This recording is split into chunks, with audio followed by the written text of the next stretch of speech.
हरिओम. योगदास श्री जयगणेश जोशी लिखित भक्तिबोधामृत 48. भक्ती जिज्ञासा. भक्तांना प्रश्न निर्माण होतो की भक्ती जिज्ञासा का, परमात्म्याची जिज्ञासा का नाही? ज्याला प्राप्त करायचं आहे त्याचीच जिज्ञासा असायला पाहिजे. आपल्याला रत्नागिरीला जाण्यासाठी रत्नागिरीची माहिती असायला पाहिजे, परंतु याचबरोबर रत्नागिरीला कसे जायचे त्याचीही माहिती घ्यायला पाहिजे. भगवंत श्रींना प्राप्त करण्यासाठी भक्त असणे आणि त्यासाठी अंगी भक्ती रुजणे आवश्यक आहे. तसेच रत्नागिरीला जाण्यासाठी गाडी उपलब्ध असणे आणि भक्तीच्या जिज्ञासेसाठी भक्त असणे यामध्ये मूलभूत फरक आहे, तोही माहीत असणे आवश्यक आहे. यासाठीच ही लेखमाला आहे.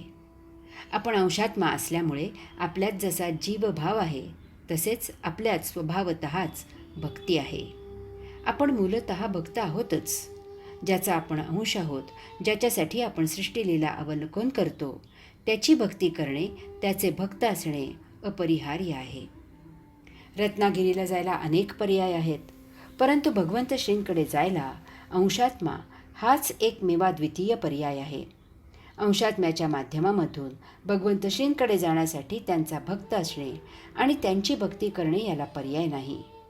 परंतु भक्त हा भावनेचा प्रश्न आहे. हे अध्यात्म आहे. सद्गुरूच्या पावन सानिध्यात किंवा स्वतःजवळ प्रशांत मौन बसून आपल्यातील भक्त जागृत होतो, भक्तीचा तरंग उमटतो. तथापि यासाठी आपल्याला एक एक बेडी समर्पण करावी लागते. हरि ओम.